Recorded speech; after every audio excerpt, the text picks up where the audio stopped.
Napakaligaya at kahanga-hanga na tayo ay nagsasama-sama. Amen po ba, mga kapatid? Kahit walang pera, di ba masaya? Amen. Sa umagang ito, mga kapatid, ang ating pong topic na ating pong pagsasalu-saluhan ay ang kalagayan ng dating pagkatao. Alam ko na tayong lahat dito ay bago na. Pero nais ko pa rin itong ibalik, mga kapatid, upang malaman po natin kung ano ba talaga ang kalagayan ng ating mga dating pagkatao. Amen. Basahin po natin sa Efeso chapter 4, 17 and 19. Sabi po dito, sa pangalan ng Panginoon, ito ang sinasabi ko sa inyo. Huwag na kayong mamuhay tulad ng pamumuhay ng mga walang pananampalataya sa Diyos. Walang kabuluhan ang kanilang iniisip. Verse 18, at wala silang pangunawa. Dahil sa kanilang kamangmangan at katigasan ng ulo, wala silang bahagi sa buhay na kaloob ng Diyos. Verse 19, sila'y naging alipin ng kahalayan at wala na silang kahihiyan, kunti man. Wala na silang inatupag, kundi pawang kalaswaan. Amen po ba? Purihin ang Diyos sa pagkakabasa ng kanyang mabuting balita. Ito po yung mga dating pagkatao. Sa panipula po natin, sabi po dito na iba-iba ang pangalan sa dati nating pagkatao. May mga pangalan na tinatawag, ano ba yun? Tinatawag itong lumang pagkatao. Yung ating lumang buhay. Lumang pagkatao. Ano pa? Lumang buhay. Pangatlo, lahi ni Adan. Di ba yan yung mga naririnig natin? Lahi ni Adan. Yung lumang buhay nyo, mga ganon. Bakit po? Ano po bang ibig ng sabihin ng tinatawag nating lumang pagkatao?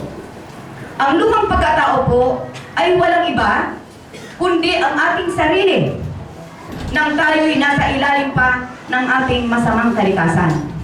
Yung nandun sa lumang buhay pa natin, ang tawag doon, lumang buhay. Lahi ni Adan. Anong ibig sabihin naman po, mga kapatid, ng lahi ni Adan? Ito po. Bakit sinabing lahi ni Adan? Sapagkat po, nang magkasala po ang ating unang ninuno na si Eva at saka si Adan, lahat ng taong nagmula sa kanila, lahat ng tao, kasama tayo doon, ay minana ang kalikasan ng pagiging makasalanan. Hindi natin minana ang kasalanan, kundi ang minana natin ang kalikasan ng pagiging makasalanan. Kaya yun na ang dahilan kung bakit sinabi ng Panginoon sa Roma 3:23 na walang nakarating sa kaluwalhatian ng Diyos. Ang lahat ng tao ay nagsipaglihis. Amen ba? Yung po yung sinasabing lahi ni Adan. Ngayon sabi po dito ni Pablo sa ating binasa, di ba sabi dito na ito ang sinasabi ko sa inyo. Sabi ganun, mahigpit na utos. Pinaalalahanan tayo o inuutusan ni Pablo na ano yun? Na huwag na kayong mamuhay ng dating pamumuhay.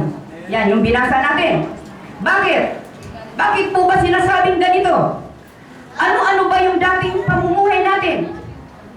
O, ano yung mga dating pamumuhay? Kung bakit sinasabi ni Pablo na huwag na tayong mamuhay ng dati? Ito po. Kasi nung dati nating buhay, ang mga tao, buhay na walang pananampalataya sa Diyos. Kaya lahat ay nagsipaglihis.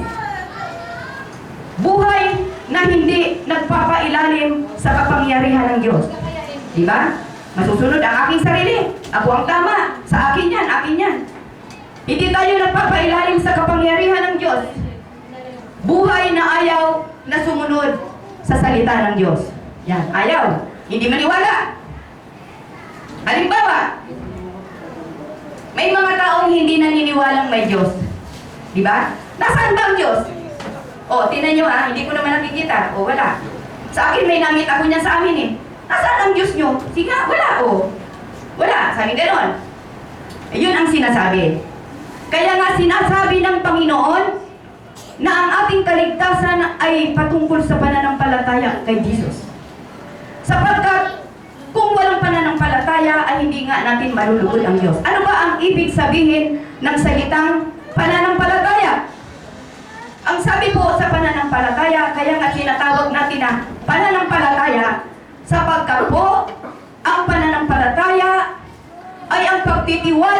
natin na mangyayari ang mga inaasahan natin at naniniwala tayo sa mga bagay na hindi po natin nakikita.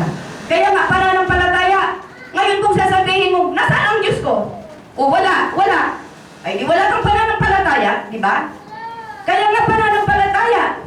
Sapagkat tayo'y nananalig na mangyayari ang mga bagay na ipinangako ng Diyos na bagamat hindi nakikita ay ating itong pinaniniwalaan. Iyon po ang tinatawag na pananampalataya. Kung tayo po mayroong ganong kalagayan, ganong pananalig, tayo po ay kasama sa ipinangakong kaligtasan ng ating Panginoon. Amen ba mga kapatid? Hallelujah! Ano pa po ba? Example number 2 natin. May iba naman dyan nagsasabi, walang Diyos. Ang Diyos ang aking sarili. Ako ang masusunod. Ba't ko paniniwalaan ang Biblia? Gawa lang naman ng tao yun. Kayo ba'y may namit na ng ganong mga pananalita? Ba't ko paniniwalaan ang Biblia? Gawa lang ng tao. Oh, ito ngayon ang sagot. Gawa nga ng tao talaga yan. Dahil alam naman gawa yan ng aso. Di ba? Gawa talaga yan ng tao. Pero ito, ang pagkakaiba.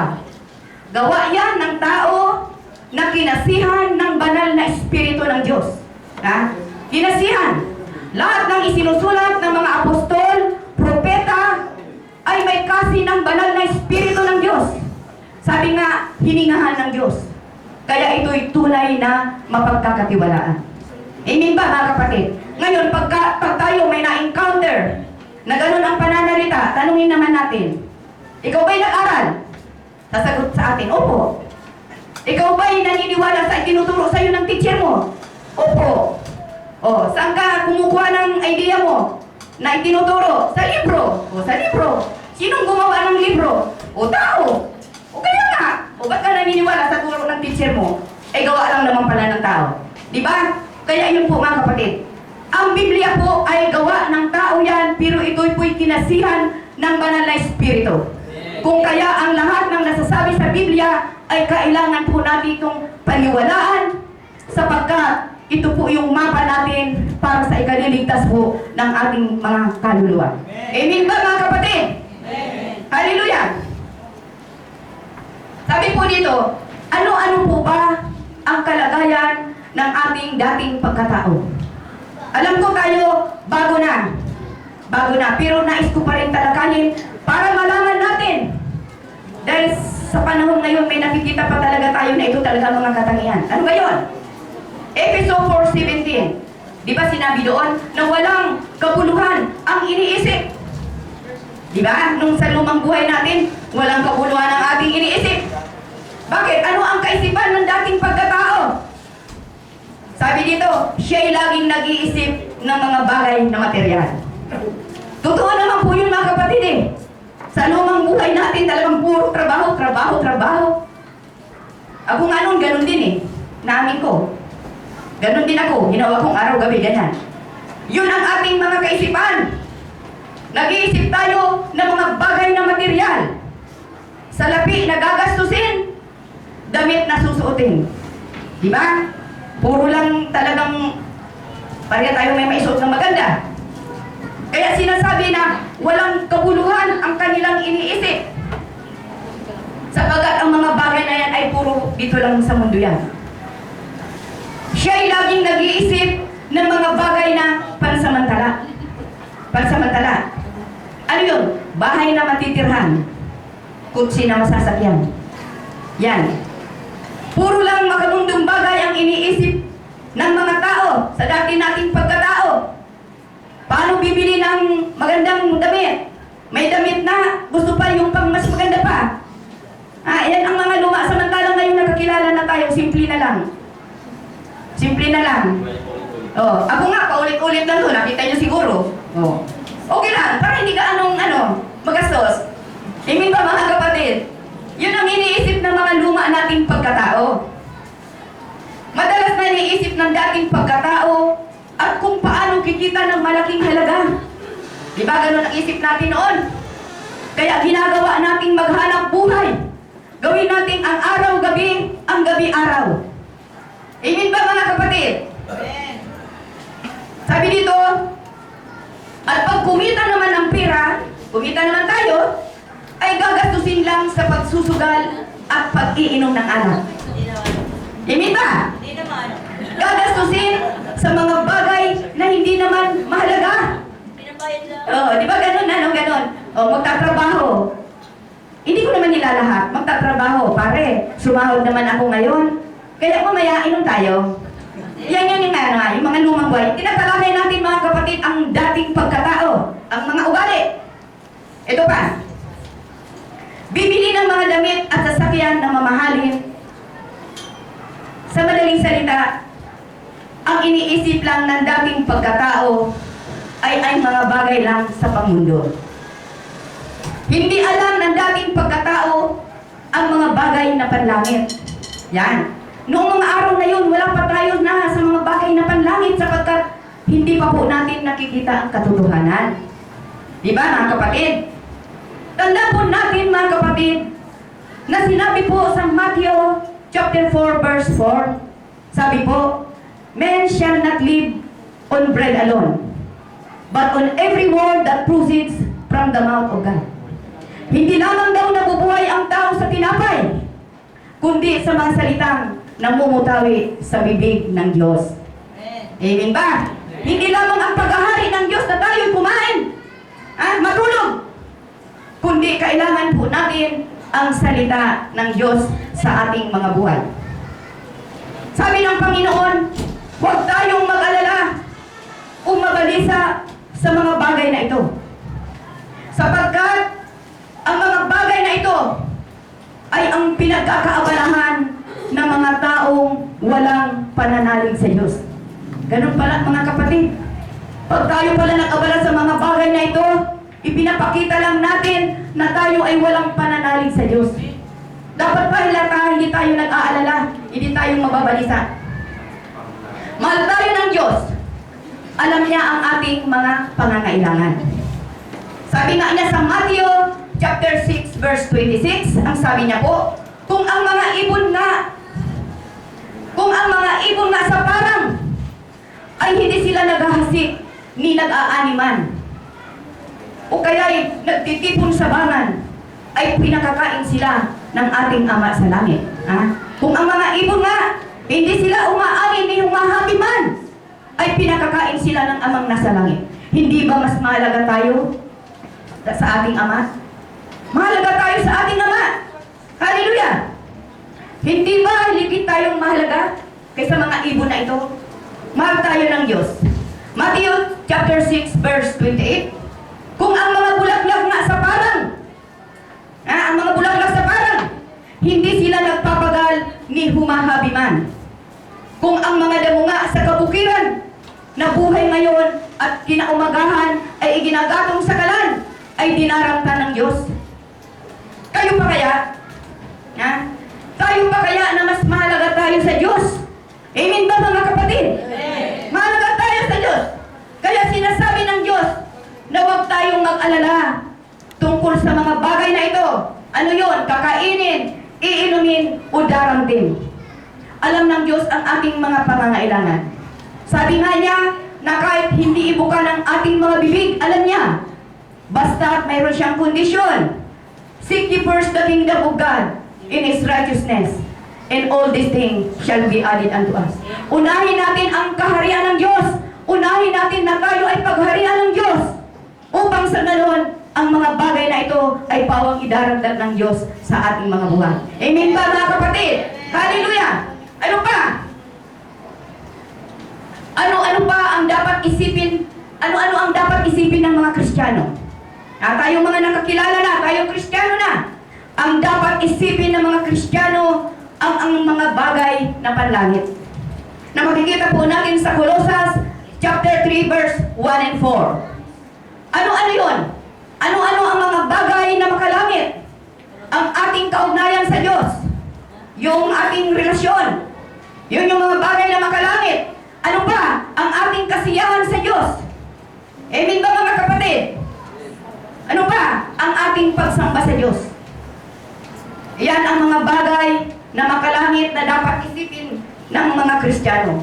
Hindi lamang na tayo'y kumain, matulog, maglibang, mamasyal. dahil ang buhay nga natin dito sa mundo ay pansamantala lamang. Lahat tayo ay pupunin ng Panginoon. Lahat ay nakatakda sa kamatayan. Kundi dapat na ating paglingkuran ang Diyos, dapat bigyan natin siya ng kaluguran, dapat sambahin natin siya. Tulad ng ginagawa natin ngayong umaga, inuna natin ang kanyang kaharian. Amen ba? Hallelujah! Dapat tayong may personal relation sa ating Panginoong Hesus. Tanggapin natin siya bilang tagapagligtas ng ating mga buhay. Dapat ang ating kasiyahan ay hindi ang mga bagay pang mundo, kundi ang mga bagay na nasa Diyos. Tulad ng kanyang mga pangako sa atin. Ano ba yung mga pangako sa atin? Na tayo ay kanyang babalikan pagdating ng araw. At tayo ay isasama niya doon sa kanyang kaharian. At tayo ay makakapiling niya magpakailan pa man. Amen ba? Purihin ka, Panginoon. Sabi po dito, ang ating pagsamba ay sa Diyos. Hindi sa mga bagay na gawa ng kamay ng tao. Alam nyo na yan. Mga bagay na kamay ng tao. Hindi sa ating salapi. Hindi sa ating mga profesyon. Hindi sa ating mga tinatangkilik. Kundi para sa ating Diyos na buhay. Yan ang ating pagsamba. Kasi ang iba, di ba, talagang sinasamba na talaga nila yung ang pera eh. Di ba? Ang iba naman, masyado nang mayabang, ilang kurso na ang kanilang natapos. Amen ba? Mayabang na, ganon. Pero sabi nga niya na tayo ay may pinag-aralan ka man o hindi, mangmang ka man o hindi, lalaki ka man o babae, sa ating Panginoong Hesus ay pantay-pantay na at wala nang pagkakaiba. Hallelujah! Tayo ay mga anak ng Diyos, tayo ay magkakapatid. Kaya hindi makita sa atin ang mga bagay na pagpapataasan. Amen! Ito yung unang layunin ni Lord kung bakit tayo naririto sa mundong ibabaw. Ano ba yun? Upang bigyan natin ng kasiyahan ang Panginoon. Di ba yun yung unang layunin? Ang pagsamba. Bigyan natin siya ng kaluguran. Sabi ng Panginoon na ngayon na nga, hinahanap ko ang tunay na sasamba sa akin na ako ay sasambahin sa Espiritu at sa katotohanan. Worship Him in Spirit and in truth. Kahit walang mga rebulto, kahit wala tayong nakikita, damhin natin siya sa ating mga puso. Yun ang gusto ng Panginoon. At kailangan natin siyang paglingkuran. At bigyan natin siya ng kaluguran. Paano? Paano natin siya mabibigyan ng kaluguran? Kailangan makita sa atin ang liwanag.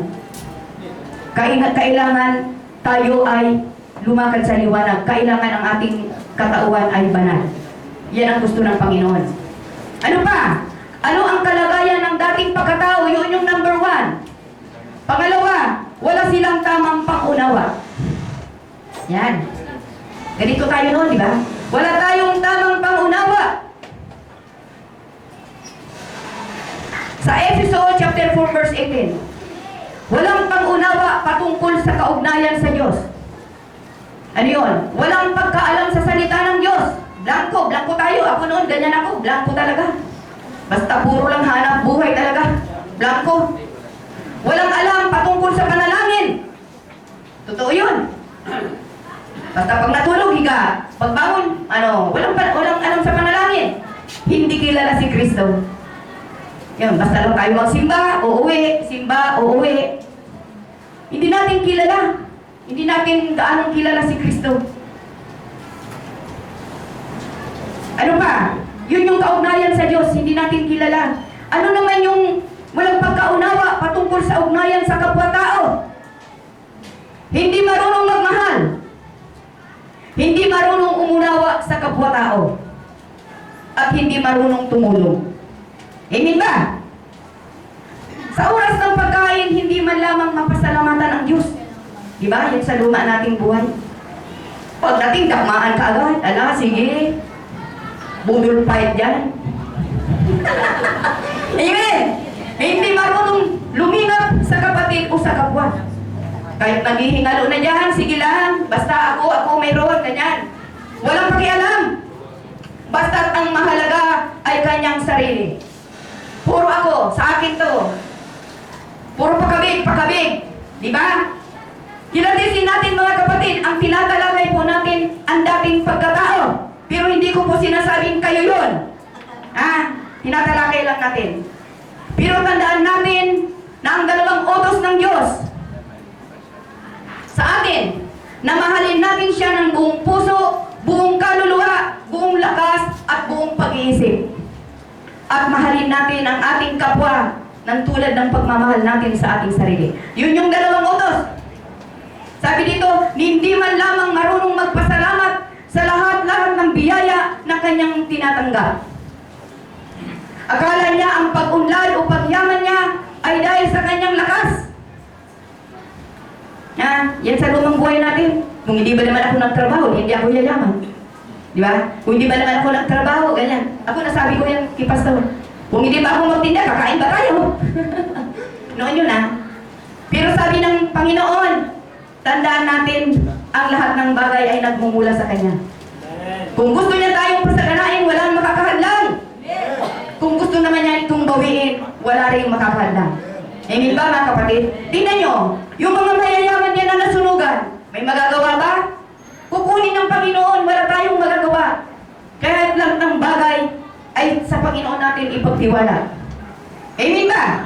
Ano pa? Ano pa ang dating kalagayan ng dating pagkatao? Number 3, sila'y may kamangmangan. Na makikita po natin sa Episode chapter 4 verse 18. Anong ibig sabihin ng taong may kamangmangan? Ito po. Ang taong mangmang ay taong may karunungan. May karunungan Ngunit ginagamit niya sa masamang paraan. May karunungan siya, pero hindi niya ginagamit sa mabuti. Sa masamang paraan. Sa madaling salita, tuso. Yun yung mga taong tuso. Halimbawa, sa halip na magtrabaho, nagnanakaw. Sa halip na magsabi ng totoo, nagsisinungaling. Sa halip na magpasalamat, nagmumura.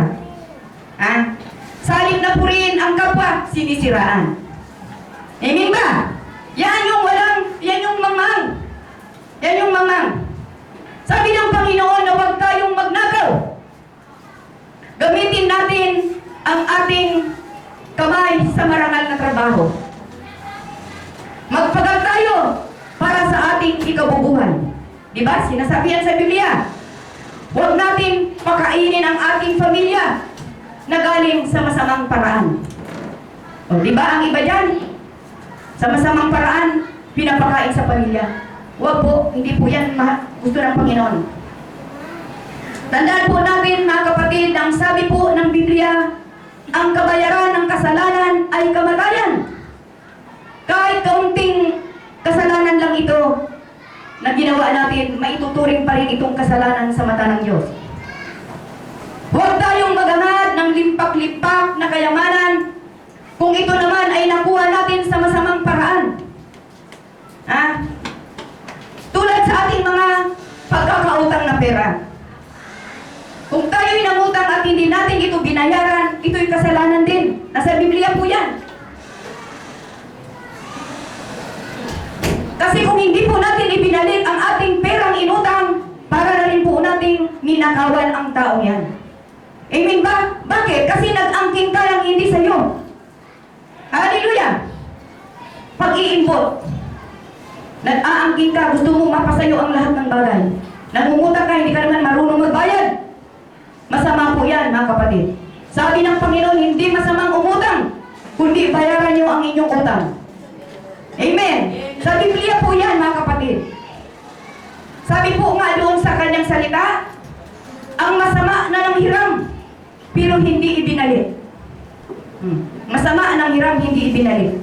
Ibig sabihin pala kung naghiram ka ng isang bagay, kipira man ito king anuman, at ito'y hindi mo ibinalik, ikaw ay masama. Pero kung ito'y ibinalik mo, ikaw ay mabuti. Di ba? Ganun lang yan. Sabi ng Panginoon sa Mark chapter 8 verse 36, Mark chapter 8 verse 36, makamtan mo man ang lahat ng bagay sa sanlibutan. Kung ang kapalit naman ang iyong kaluluwa, ano ang inyong mapapakinabangan? Ano ang ating mapapala? Makamtan man natin ang buong daigdig, kung ang palit naman ang ating kaluluwa sa dagat-dagatang apoy. O, titisin ko nang wala akong pera, titisin ko ng ordinaryong tao lang ako, na hindi naman ako gumagawa ng katarantaduhan dyan, na hindi naman ako mapapasapoy ng impyerno. Amen ba? Yan. Tingnan nyo yan mga kapatid, Mark 8:36. Makamtan man natin ang lahat ng bagay sa sanlibutan, kung ang kapalit naman ng inyong kaluluwa, ano ang inyong mapapala. Amen ba? Palapakan naman natin ang Panginoon.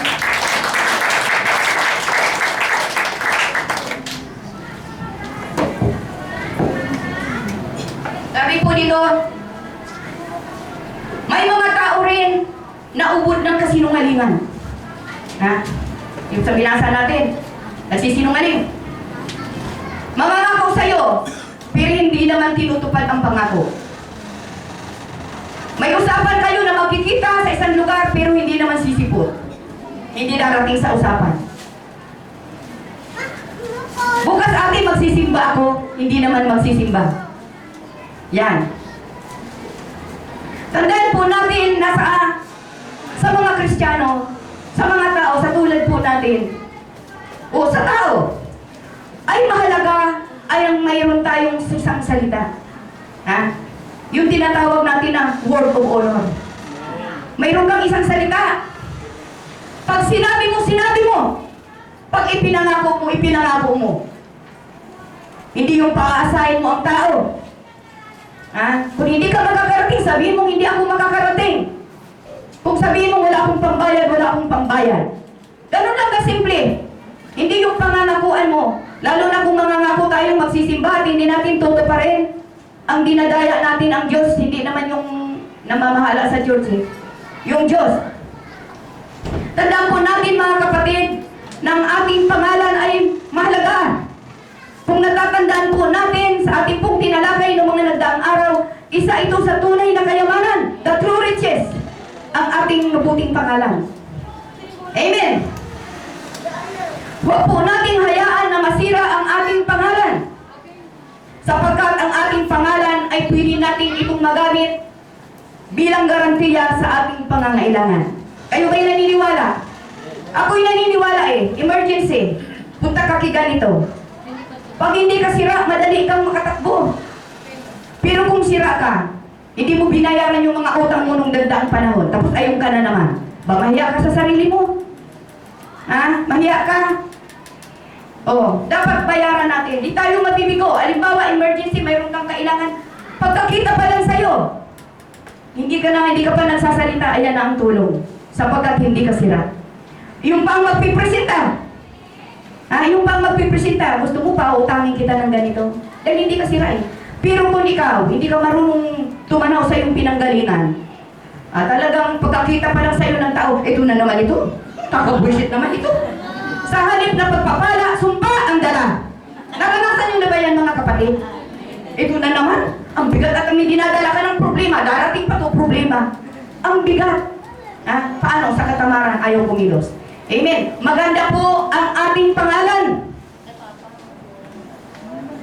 Pagkarinig pala na, si ganito. Ay, okay yan, ganyan. Okay yan. Si ganito, si ganyan. Ay, okay. Pero kung yan, si Juan, ay. Pagdating pa lang, wala na. Sasabihin na, bigat-bigat naman, ang dala nito, sali, pagpapala, sumpa. Amen! Purihin ka, Panginoon. Tandaan po natin na itong pangungutang, pagsisinungaling, paninirang puri, pagmumura, at iba pa nito, ay puro ito galing sa masamang espiritu. Hinaalipin ang mga tao. Yung pagkuha-kuha ng bagay na hindi sa'yo, espiritu yun. Sige, kumuha ka. Kasi bakit? Ang Panginoon mo, ang diablo mo. Ang diablo ang Panginoon mo. Kaya, hindi ka makatanggi sa inuutos sa iyo ng iyong amo. Umutang ka, sige. Sige, magnakaw ka. Pumatay ka. Bakit? Ang diablo ang iyong ama. Amen ba? Sabi po dito, na huwag po tayong padaya at paalipin sa masamang espiritu. Yan. Huwag po tayong padaya sa diablo. Tandaan po natin na ang diablo ay umaali-aligid lang yan. Naghahanap ng masisila. Talakayin ko ng mga kapatid, ano ang mga bagay na kinamumuhian ni Yahweh sa atin? Ito po, yung kapalaluan, kasinungalingan, mga pumapatay sa walang kasalanan, pusong sa kapway, walang mabuting isipan, yung naghahangad pirmi ng pag-aan sa kapwa, mga paang ubod tulin sa landas ng kasamaan. Number 6, saksing sinungaling, mapaglubid na buhangin. Pag-awayin ang kapwa, lagi niyang gustong gawin. Yan po yung 7 bagay na ayaw ng Diyos. Kapalaluan, kasinungalingan, mga pumapatay sa walang kasalanan, pusong sa kapwa ay walang mabuting isipan, mga paang ubod tulin sa landas ng kasamaan, saksing sinungaling, mapaglubid ng buhangin, pag-awayin ang kapwa, laging gusto niyang gawin. Yan po yun, makikita po natin sa Kawikaan, chapter 6, verse 16 and 19. Yan po yung mga ayaw ng Panginoon. Ano pa po? Kalagayan ng ating dating pagkatao, sila'y may katigasan ng ulo. Number 4 yun, ano? May katigasan ng ulo. Ang taong matigas ang ulo ay taong may napakinggan at natutunan. Ngunit ayaw sundin ang natutunan. Matigas. Alam na ang kabutihan, ayaw sundin. Matigas ang ulo. Aminado ba kayo? Yun yan eh. Sa halip na manalig kay Kristo, tinanggihan siya. Sa halip na magbasa ng Biblia, binabasa ay comics. Amen ba? Sa halip na tulungan ang nangangailangan, tinalikuran ng hinakawan pa. Kita nyo? Sa halip na magbanat ng buto, tamad, nakatambay lang.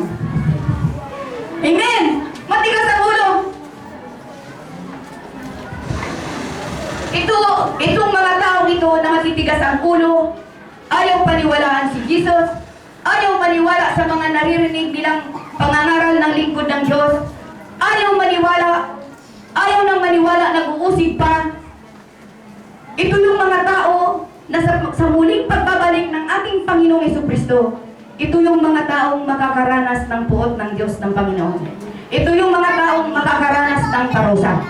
Amen ba? Dahil sa kanyang katigasan. Sabi po, naligtas sana sila kung pinakinggan at pinaniwalaan nila ang mabuting balita. Ngunit hindi nila pinakinggan at pinaniwalaan, kung kaya ang puso nila ay lalong pinatigas ng Panginoon at hindi na nila makita ang katotohanan. Sa katigasan ng ulo, lalong pinatigas na ng Panginoon.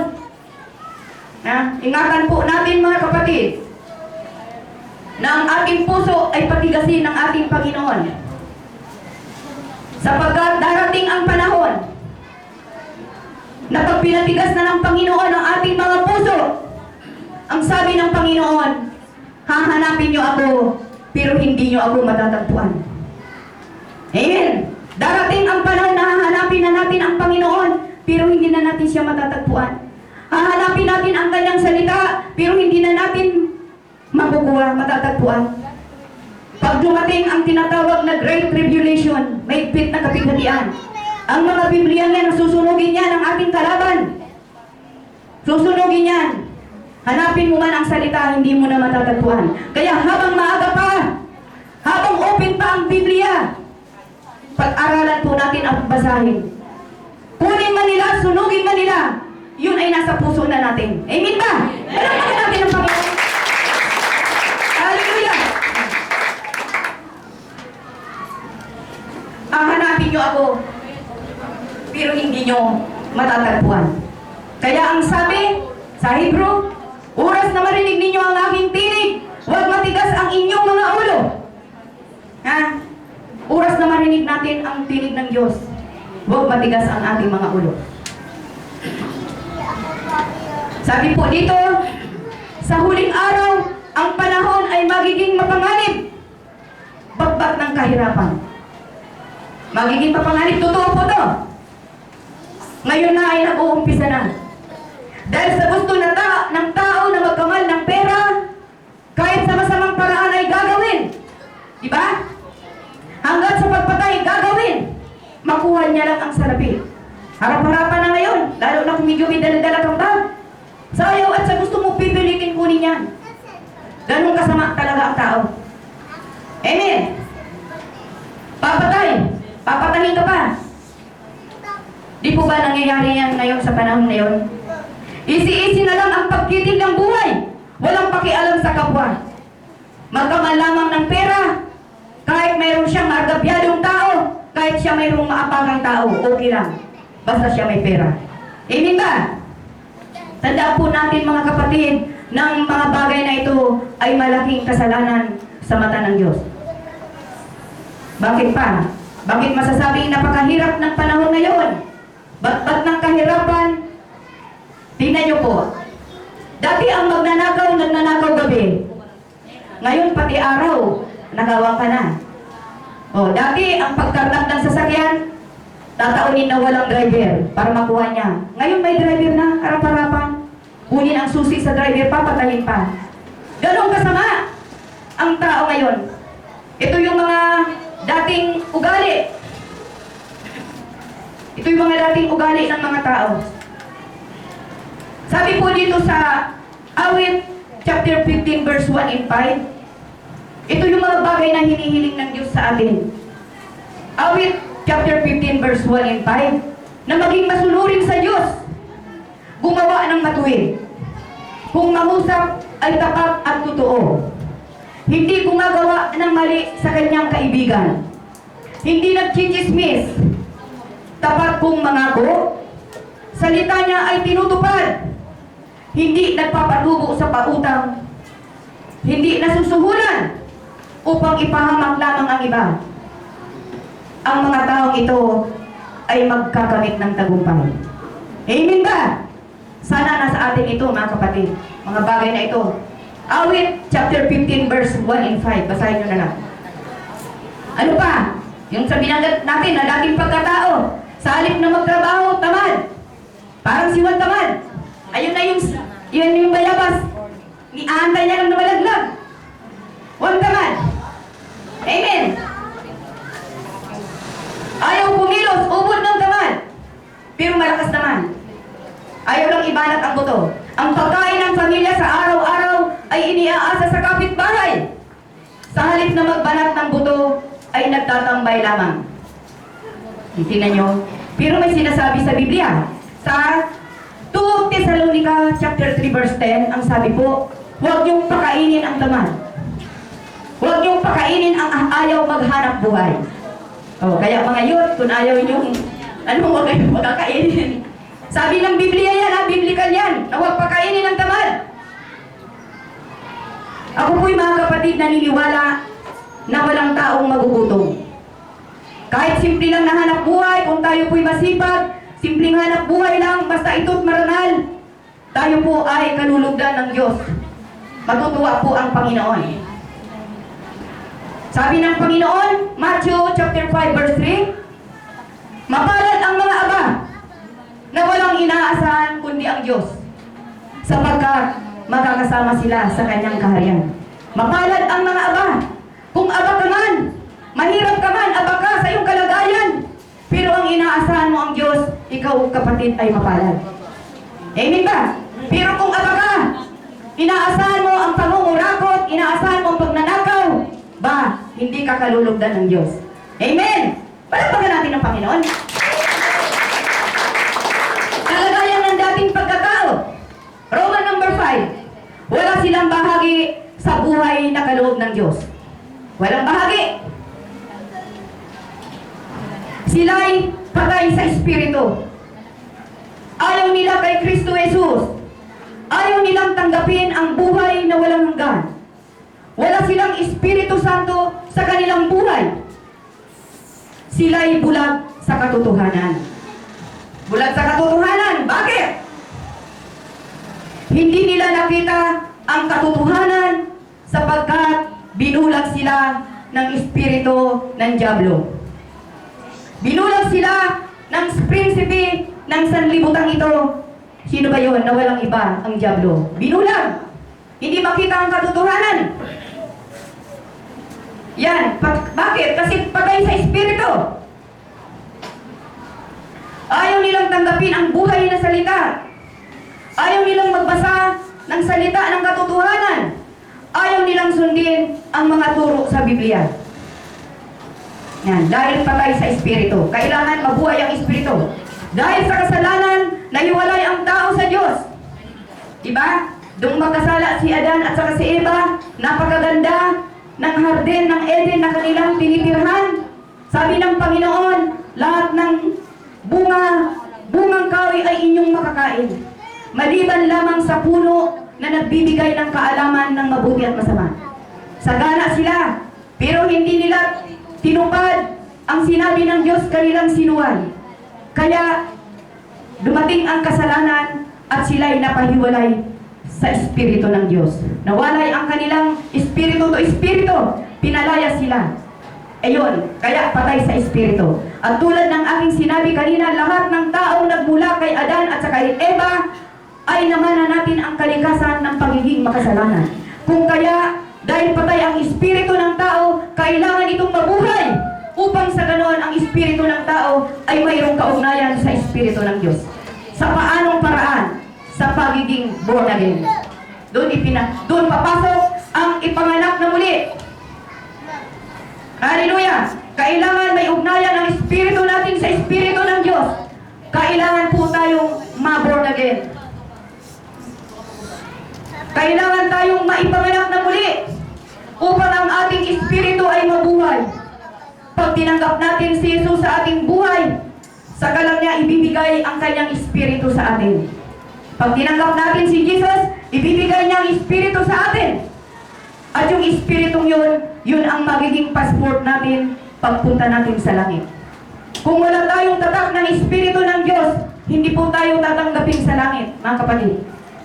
Pagtingin wala kang pasaporte, Holy Spirit, wala ka. Ano pa?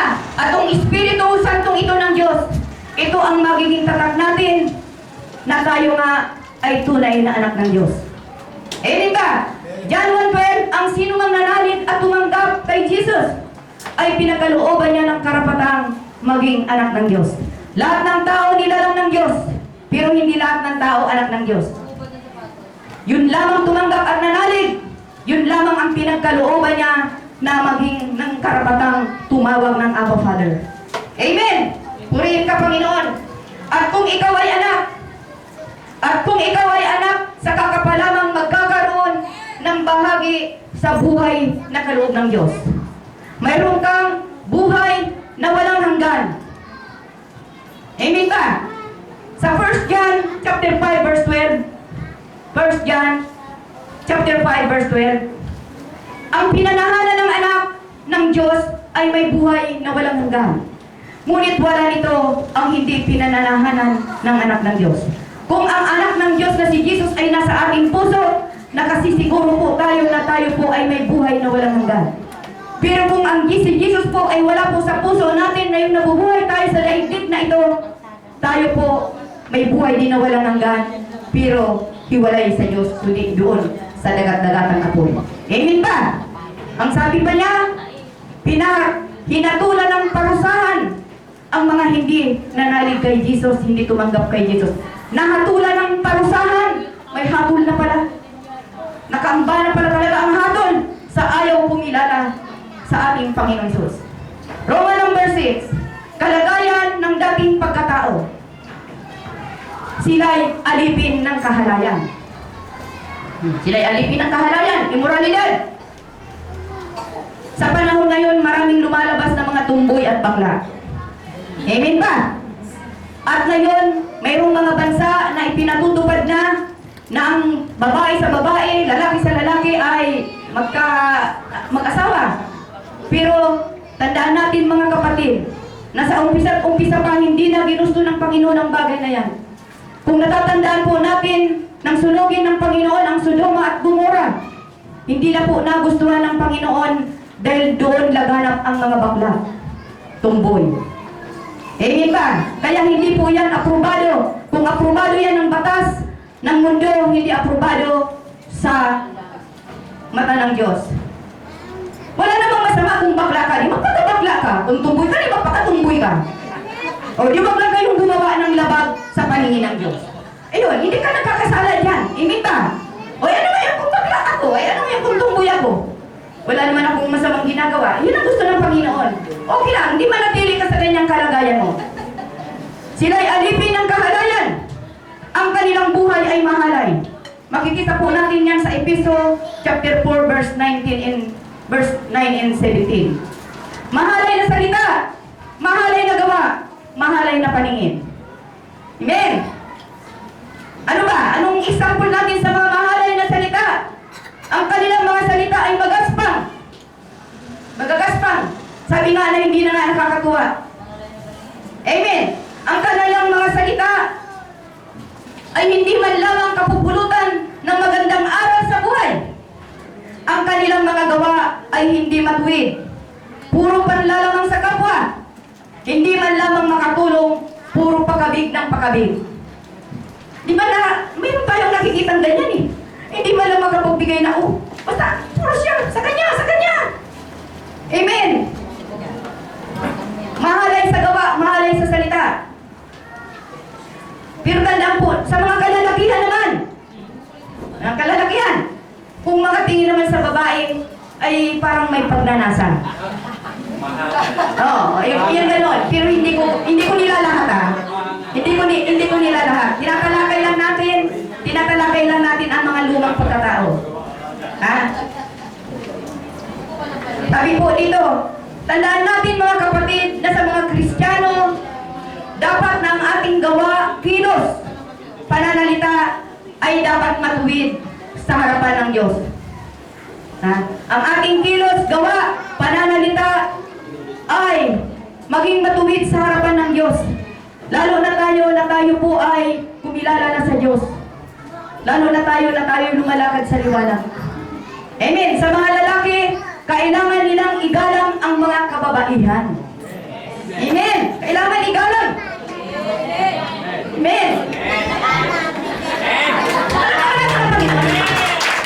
Sa tingin ko gusto talaga yung pumalakas eh. Kaya yung Matthew chapter 12 verse 36 and 37. Matthew 12, 36 and 37. Sabi ng Panginoon, lahat ng mga salita at gawa na iyong sinabi at ginawa na walang kabuluhan ay ipagsusulit natin sa Diyos. Kita nyo? Lahat ng ating ginawa, sinabi na walang kabuluhan ay ipagsusulit natin sa Diyos. Matthew chapter 12 verse 36 and 37. 2 Corinthians chapter 5 verse 10. 2 Corinthians chapter 5 verse 10, sapagkat bawat isa ay haharap sa hukuman ni Kristo upang tumanggap ng kaukulang ganti sa kanyang ginawa, masama man o mabuti, nung siya'y nabubuhay pa sa daigdig na ito. Lahat tayo ay haharap. Walang exempted. Lahat ay haharap, isa-isa, pila siguro yan. Ikaw, Inita, anong ginawa mo sa mundo? Sasabihin ko, nagtinda po, Panginoon, ganyan no. Sa tiyan mo lang pala. Sa tiyan mo lang pala, wala ka palang ginawa sa akin. Amen? Nagnakaw po, ganyan-ganyan. Lahat kayo ay waharap sa aking hukuman. Ipagsusulit nyo ang mga bagay na inyong ginawa, masama man o mabuti. Amen ba? Lahat yan, wala po tayong exempted sa mata ng Diyos. Amen? Ano pa? Roman number 7. Ang kalagayan ng dating pagkatao. Wala silang kahihiyan sa kanilang ginagawa. Episode chapter 4 verse 19 yun. Hindi na sila nakaramdam ng kahihiyan. Kita nyo? Ibig sabihin sila'y manhid. Manhid na. Sila'y makapal na. Sila'y garapal na. Amen. Manhid. Walang kahihiyan. May nakita na ba kayo ng tao walang kahihiyan? Makapal ang apog. Amen. Ito, halimbawa. Yan po kita ng halimbawa.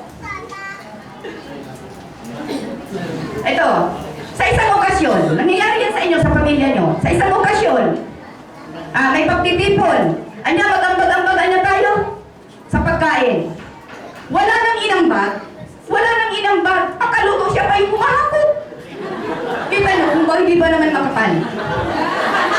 Amen, di ba? Totoo yan, ito po, inilalagay ko lang sa natural. Natural na pangyayari yan. Kung hindi ba naman makapal.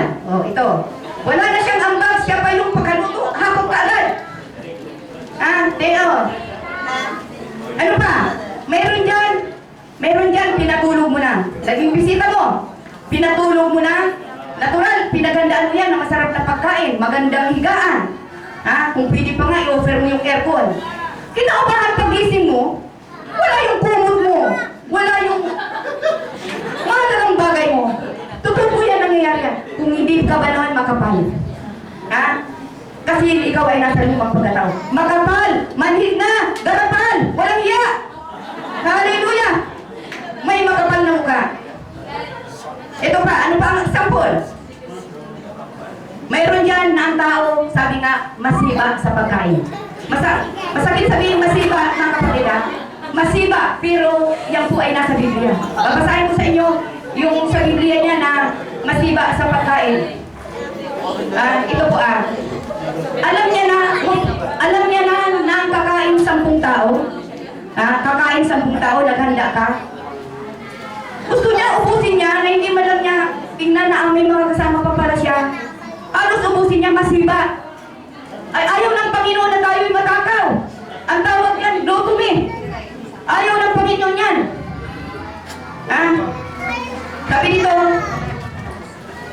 Sabi dito na sa Lucas chapter 21 verse 34. Para maniwala kayo. Sabi po dito, mag-ingat kayo na huwag magumon sa katakawan. Kita niyo po? Katakawan at paglalasing at mabuhos ang inyong isip sa mga intindihin sa buhay na ito. Baka abutan kayo ng araw na yaon na hindi handa. Kita niyo? Mag-ingat kayo sa magumon sa katakawan, sa paglalasing, at mabuhos ang inyong isip sa mga intindihin sa buhay na ito. Baka abutan kayo ng araw na yon na hindi handa. Tingnan niyo po mga kapatid. Mayroon naman dyan. Ano pa po? Ito para tayo makalakad sa talagang tama. Mamaya i-ano natin. Ano ba dyan? Ito mayroon dyan. Inanyayahan mo lang sa pamilya isa. Inanyayahan, uy, ano namin? O anniversary, o kung anong okasyon, kasal ko. Punta ka. Kakakutin ang buong barangay. Sa amin nangyari yan noon, birthday ni Pastor. Yun lang pa man din aming kinatay-katay na baboy, parang 20 kilos. Then birthday lang naman. Siya lang ang aming inanyayahan. Nagulat ako. Pag dumarating ang tricycle, parang mga bulag na. Punong-puno hanggang bubong. Sabi ko, ano to? Ba't ang dami? Yung pala, hinakot ang congregation. Sus Maria kako. Kaya, sa totoo lang, nakakatakot talaga. Ngayon ganito, pag inanyayahan mo isa, o kayo lang, huwag na tayong magsama ng marami. Ako nga nangyayari yan kay Pastor. May lakad yan na hindi ako kasama. Pagdating niya daw doon, bakit hindi po kasama si Sister Edith? Sabi naman nito, hindi niyo naman kasi sinabi, akala ko kasi hindi siya kasama. Hindi pirmi na yan, pag dumalo ang pastor, kasama ang asawa. Pero ito talaga, pag hindi talaga sinabing kasama mo, misis mo, hindi talaga ako nito isinasama. Gano'n yan, siguro may kasama, di ba? Hindi. Ito pa. Tapos ito pa. Kasi, di ba nakakaano naman kasi yung ikaw lang ang inanyayahan? Diyan ka naman kung yung pagpunta mo doon bilang lang naman yung pagkain. Di ba? Kaya dapat kung dalawa lang tayong inanyayahan, dalawa lang, huwag naman yung anyayahan mo pa yung kaibigan mo. Yan. Ano pa? Dito nangyari yan sa amin. May okasyon. Di ba sa atin, pag may okasyon, na darating na mga tao, naglalagay tayo ng bagong shampoo, bago man daw na mga gamit-gamit man sa CR. Dahil alam mong, para may magamit sila. Sabi ko sa inyo mga kapatid, pagpuruwasan, wala yung bagong shampoo, wala yung sabon. Kung hindi ba naman makapal. Diba? Yan yung mga lumang pagkatao natin. Tingnan niyo po. Sabi po ng Panginoon, sabi ng Panginoon na mag-ingat tayo. Pinapaalalahanan tayo.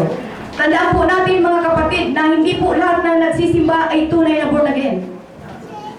May inihasik din po mayroon din nagsisimba niya na hindi pa tunay. Yung mga inanyayahan namin noon, akala ko sila mga pero bakit nawala ang shampoo ko, Colgate? Mabuti doon lang. Amen. Ayan yung mga lumang pagkatao. Tingnan niyo po, kung gaano talaga kabulok ang dati nating pagkatao. Kaya walang nakarating sa kaluwalhatian ng Diyos. Walang naghanap, lahat ay nagsipaglihis. Amen. Mga kapatid, tinuturuan po tayo ng Panginoon ng tinatawag na good manners and right conduct. English yun, ha? At yun ay itinuturo din sa atin sa school, di ba? Good manners and right conduct. Kung ano ang tama mong pag-uugali, ano ang tama mong pagkilos. Kung hindi ka imbitado, huwag kang pumunta. Amen! Hallelujah! Sabi po dito, kaya bilang mga taong naliwanagan na, sa Matthew chapter 5 verse 13 and 14, sinasabi na dapat tayo maging asin at ilaw sa ating kapaligiran. Kailangan tayong nagliliwanag sa harapan ng mga tao. Makita nila ang ating mabubuting gawa upang luwalhatiin nila ang ating Ama sa langit. Kung tayo naglilingkod sa Diyos at tayo ay nakakakitaan ng hindi naman maayos, hindi sila maniniwala. Amen! Ano pa? Roma number 8. Ano pa? Sila'y alipin ng kalaswaan. Efeso 4:19. Hindi ko salita yan. Efeso 4:19. Alipin ng kalaswaan. Ang kanilang mga buhay ay puno ng kalaswaan. Malaswa sa pagsasalita, malaswa sa pagbibiro, malaswa sa pagdadamit, malaswa sa pagkilos. Kita nyo? Hindi pino. Hindi pino ang kilos. Pag siguro may lalaki dyan, ipacharming-charming. O ganun. Hindi pino. Halimbawa, yung mga jokes, yung mga jokes na hindi maganda, yung tinatawag na green jokes. Yan po. Hindi po yan. Mga birong hindi nakalulugod. Sa pagdadamit, kita na ang puwet. At singit. O. Kaya naman tuloy ang mga lalaki na papasubo. Amen. Kaya naman may nangyayaring mga rape dyan. O tukso, layuan mo ako. Gagamitin ng dyablo ang mga lalaki, lalo na kung itong mga lalaking ito ay wala naman talagang pagkakilala pa sa katotohanan. Gagamitin, reripin, papatayin. O, bakit? Dahil sa na-attract doon sa singit na talagang maisina ang pananamit. Amen ba mga kapatid? Ang sabi po, huwag po tayong paalipin sa dyablo mga kapatid. Huwag tayong paalipin sa dyablo. 1 Pedro chapter 5 verse 8. 1 Pedro chapter 5 verse 8. Pinaalalahanan tayo ni Pedro na humanda kayo at magbantay sapagkat ang dyablo na kaaway ninyo ay parang liyong umaatungal, naghahanap ng masisila. Baka kayo ang masila. O sige, papasukan ka na ng dyablo. O sige, hayaan mo na yan doon. Repin mo na yan. Humanda kayo at magbantay, kaya pinaalalahanan, lalo kayong mga kalalakihan, sapagkat ang dyablo na inyong kaaway ay umaali-aligid at naghahanap ng masisila. Baga tayo masila, mag-ingat tayo. Ngayon, sabi po dito,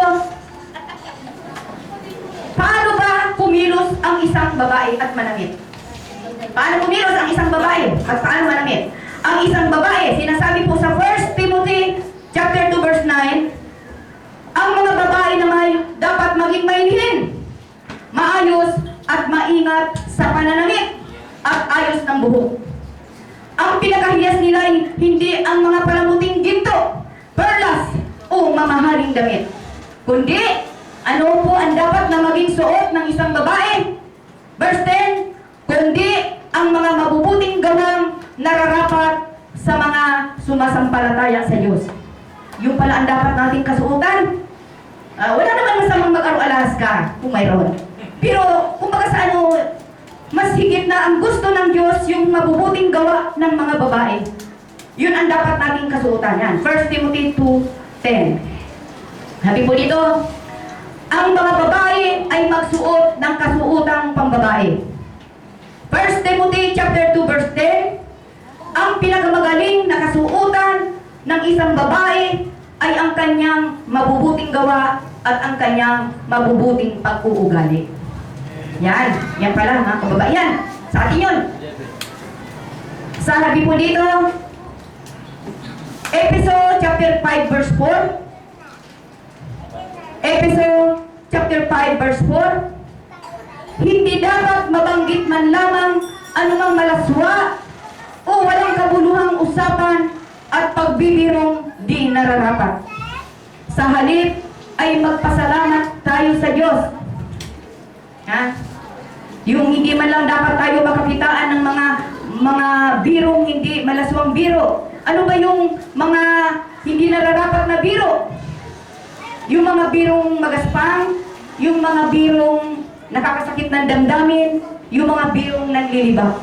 Hindi naman masama ang mga Kristiyanong magbiro. Pero wag lang yung mga birong yun na masasakit. Amen po ba mga kapatid? Malapit na po tayo. Ngayon, paano po ang pagwawakas natin? Pangwakas. Dito sa ating mga tinalakay, tinatagubilinan tayo ni Pablo. Di ba kanina sa unang binasa natin, itinatagubilin ko sa inyo na wag na tayong mamuhay sa dati nating buhay. Yamang tinanggap na natin ang Panginoong Hesus sa ating mga buhay, kailangan mamuhay tayo ng may kabanalan. Sapagkat kung walang kabanalan ay hindi natin makikita ang Diyos. Sabi po yan ng Panginoon. Kailangan mamuhay tayong mga bagong tao na nilalang ayon sa katwiran at kabanalan ng Diyos. Sa Roma chapter 12 verse 2, sinabi na baguhin na ninyo ang takbo ng inyong pag-iisip. Sa ibang salin natin, baguhin na natin ang takbo ng ating pag-iisip. Magbihis na tayo ng bagong pagkatao. Yan, wala na yung luma. Bago na. Alisin na natin ang kasinungalingan at magsalita na tayo ng bawang katotohanan. Huwag na kayong magnanakaw. Sa halip, gamitin ang mga kamay sa mga bagay na mapapakinabangan. Huwag na kayong magsasalita ng masama. Sa halip, ang mga salita ninyo ay ang mga salitang makakatulong sa ikatitibay ng iba ayon sa kanilang pangangailangan. Yan ang payo. Pero ang tanong, paano tayo makakalaya sa ating mga dating pagkatao? O paano? Ito po, ang pagsasabuhay na natin. Sabi po dito, para makaahon sa pagkakaalipin sa dating pagkatao, number 1, tayo ay dapat lumapit kay Kristo. Yan talaga ang susi. Isuko ang buhay. Isuko natin. Aminin natin na hindi natin kaya ang lahat kung wala ang kapangyarihan ng Diyos sa ating mga buhay. Isuko natin ang ating mga buhay. Number 2, tayo'y sumuko sa Espiritu ng Diyos para maranasan natin ang kabanalan at kalinisan. Susuko din tayo sa banal na Espiritu. Pangatlo, ikaw ay dapat magpasabog sa kapangyarihan ng Diyos upang magtagumpay ka sa mundo ito. Yan po ang paraan para maalis tayo sa ating lumang pagkatao. Itong sinabi kong ito, isuko ang buhay, lumapit kay Kristo, at magpasakop sa kapangyarihan ng Diyos. Amen. Palapakan po natin ang Panginoon. Sana po mga kapatid ay nakapulot po kayo ng aral sa ating pong topic ngayong umaga. Tumayo po tayong lahat at inaanyayahan ko po ang music ministry. Awitin po natin ang Kay Kristo Lang Tiwala Ko. Hallelujah! Purihin ka, Panginoon.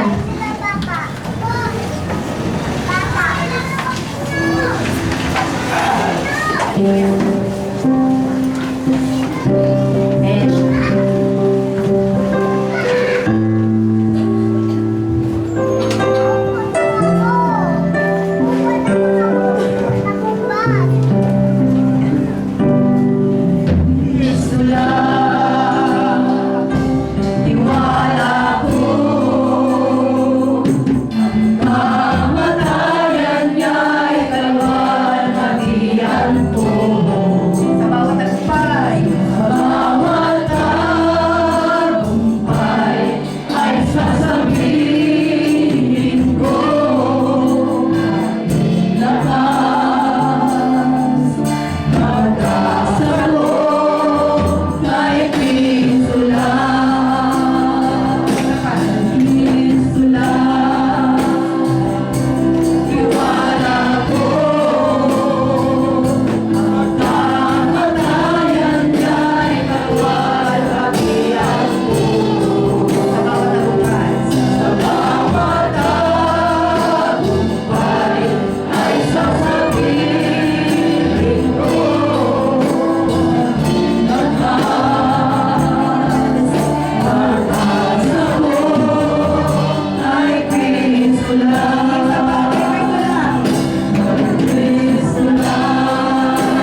ating buhay sa Panginoon. Kung sino pa po sa kalagitnaan ang hindi pa po tumatanggap ng tunay